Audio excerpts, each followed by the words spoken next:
Ciência do Bom Viver, capítulo 25, Extremos no regime.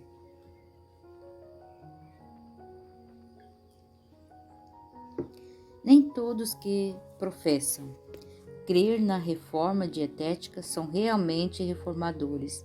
Para muitas pessoas, a reforma consiste meramente em rejeitar certos artigos prejudiciais. Não compreende com clareza os princípios de saúde, e sua mesa, ainda carregada de iguarias nocivas, está longe de ser o exemplo de temperança e moderação cristã. Outra classe, em seu desejo de dar bom exemplo, vai para o extremo. Ao oposto, alguns não podem obter os alimentos mais desejáveis e, em lugar de usar aqueles que melhor lhes suprirem a falta, adotam um regime pobre e sua alimentação não fornece os elementos necessários para formar um bom sangue. A saúde sofre, prejudica a utilidade e seu exemplo testifica mais contra a reforma dietética do que em seu favor. Outros pensam que, uma vez que a saúde requer um regime simples, pouca atenção é precisa ser dispensada a seleção ou preparo de alimento. Alguns restringem a uma alimentação bem escassa, não tendo a variedade suficiente para suprir a necessidade do organismo e, em consciência, sofre. O que possui apenas uma compreensão parcial dos princípios da reforma são muitas vezes os mais rígidos, não somente em viver segundo sua própria ideia, como também em insistir nelas para com a família e os vizinhos.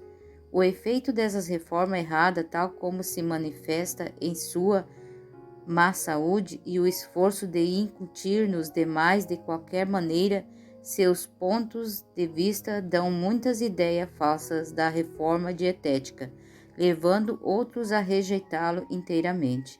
Os que entendem as leis da saúde e são governados por princípio fugirão dos extremos, tanto da condescendência quanto da restrição. Sua alimentação é escolhida não meramente para agradar o apetite, mas para fortalecimento do organismo. Procuro conservar todas as faculdades nas melhores condições para o mais elevado serviço a Deus e aos homens.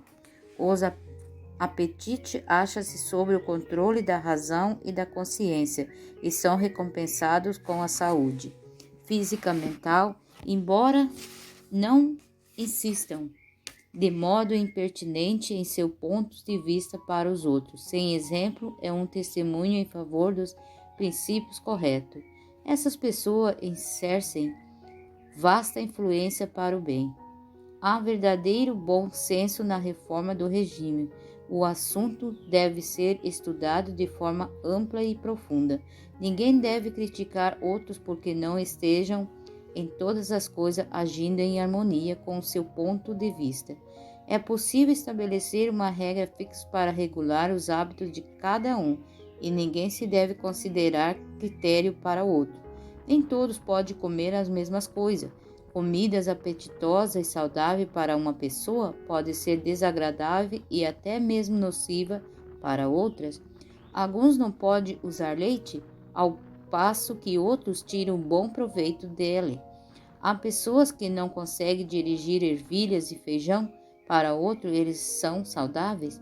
Para uns, as preparações de cereais integrais são boas, enquanto outros não as podem ingerir. Os que residem em retidão, pobre ou pouco desenvolvidas, onde são escassas as frutas e as nozes, não deviam ser incitadamente excluir o leite e os ovos de seu regime dietético. É verdade que pessoas de físico forte, em quem os impulsos carnais são vigorosos, precisam evitar o uso de comidas estimulantes, especialmente nas famílias de crianças, dadas as hábitos imorais. Os ovos não devem ser usados, mas no caso de pessoas cujo órgão produtor do sangue são fracos, especialmente se não conseguem obter outros alimentos que fornecem os elementos necessários, leite e ovos não deveriam ser completamente abandonados? Grande cuidado, no entanto, deve ser exercido para que o leite seja de vacas sadias e, da mesma maneira, os ovos venham de aves sadias e bem alimentadas e cuidadas, e os ovos sejam preparados de modo a ser facilmente digeridos. A reforma dietética deve ser progressiva. À medida que as doenças aumentam nos animais, o uso do leite e ovos se tornará cada vez menos livre de perigo. Deve-se fazer um esforço para substituir por outras opções que sejam saudáveis e pouco dispendiosas. O povo de toda parte deve ser ensinado a cozinhar sem leite e ovos, isso o quanto possível, fazendo, no entanto, uma comida saudável e saborosa. O costume de comer apenas 2 vezes por dia, em geral, demonstra-se benefício à saúde. Todavia, sob certas circunstâncias, talvez algumas pessoas tenham necessidade de uma terceira refeição. Esta, porém, deve ser bem leve e de fácil digestão. Bolachas de sal ou pão torrado, com fruta ou bebida de cereal, são os alimentos mais próprios para a refeição da noite. Alguns andam continuamente ansiosos de que seu alimento, embora simples e saudável, lhe possa fazer mal. Seja-me permitido dizer a esses: não pense que sua comida vai lhe fazer mal. Simplesmente não pensem nela. Comam conforme o melhor digerimento de vocês, havendo pedido ao Senhor que abençoe o alimento que estão comendo para revigorar o corpo. Criam que Ele ou a oração e procuro ficar tranquilos. Se os princípios requerem de nós que rejeitamos as coisas que irritam o estômago e desequilibram a saúde, devemos lembrar também que um regime pobre enfraquece o sangue. Caso de doenças bastante difíceis de curar, sobrevém em resultado disso. O organismo não é suficiente nutrido e as consequências acabam sendo problemas de digestão e fraqueza geral. Os que seguem tal regime não são sempre isso forçados pela pobreza, mas encolhem levados pela ignorância ou pela negligência ou para seguir as próprias ideias errôneas de reforma. Deus não é honrado quando o corpo é negligenciado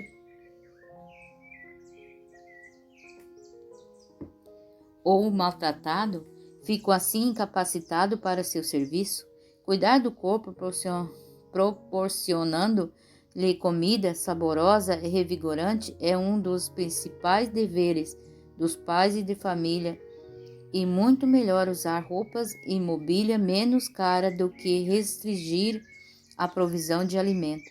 Alguns chefes de casa poupam na mesa da família a fim de proporcionar dispendiosa hospedagem às visitas. Isso não é sábio. Deve haver maior simplicidade na hospedagem e deve-se primeiro dar atenção à necessidade da família.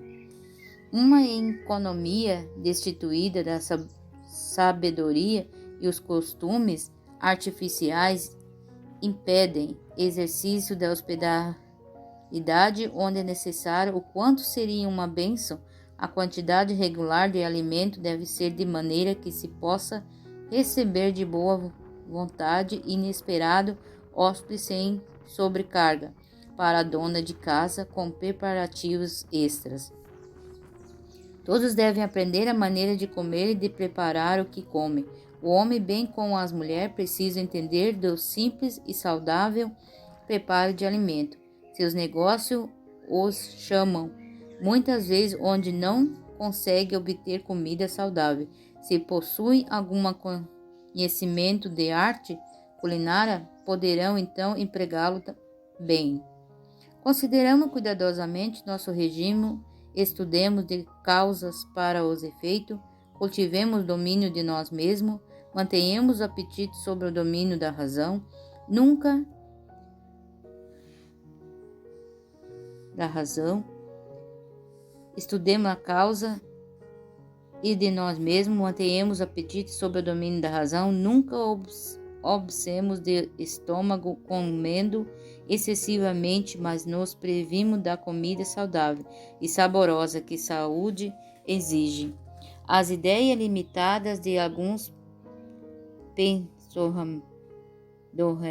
reformadores têm sido um grande dano à causa da saúde. Os higienistas devem lembrar que a reforma dietética será julgada em alto grau pela mesa que eles provêm e que, em lugar de seguir uma orientação que a descredite, deve de tal modo explicar seus princípios que os recomendem aos espíritos sinceros. Há uma grande classe que se opará a qualquer movimento reformador, por mais razoável, uma vez que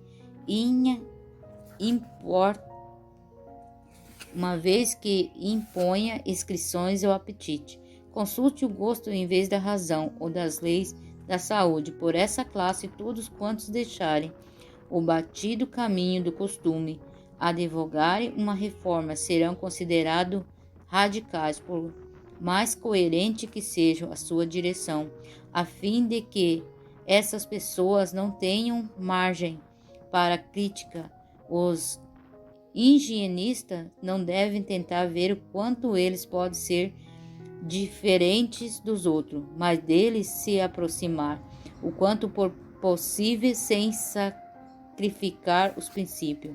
Quando os que advogam a reforma da saúde vão ao extremo, não é de admirar que muitos que consideram essas pessoas como representantes dos princípios da saúde rejeitam inteiramente a reforma, e esse extremo faz frequentemente mais mal dentro de pouco tempo do que se poderiam desfazer em toda uma existência de vida coerente. A reforma de saúde baseia-se em princípios amplos de vasto alcance e não a devemos depreciar com pontos de vista a prática limitada. Ninguém, todavia, deve permitir que a posição, o ridículo ou desejo de agradar ou influenciar outros o desvie do verdadeiro princípio ou faça considerá-lo leviamente. Os que são regidos por princípios serão firmes e decididos e se colocar ao lado do que é correto. No entanto, manifestarão em todas as suas reações com outros um espírito generoso e cristão e verdadeiro comediamento.